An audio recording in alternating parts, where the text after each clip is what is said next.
Alex, Uy, may update sa work ko. mukhang good news yan eh. Congrats. Kung pwede sa'yo muna si Radar, ikaw muna mag-alaga sa kanya. Ha? Bakit? Sa Singapore kasi yung final interview ko.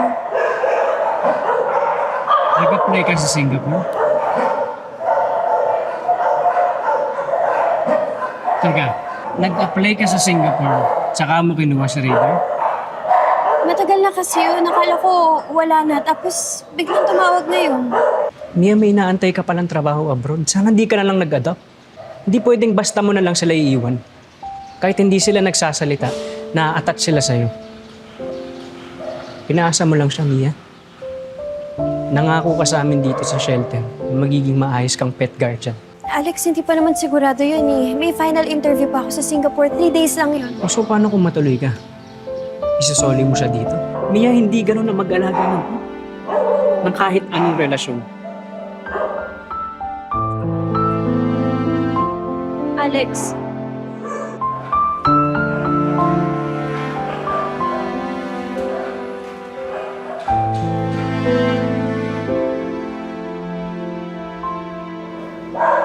Hayaan mo na lang muna natin si Alex. Kakalma din yun.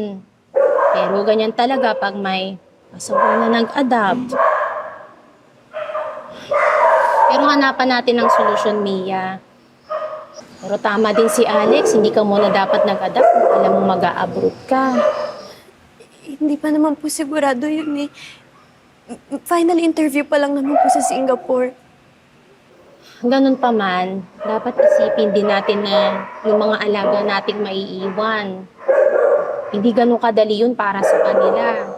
Tayong mga tao, marami tayong gustong gawin sa buhay. Marami tayong pangarap na gustong makamit.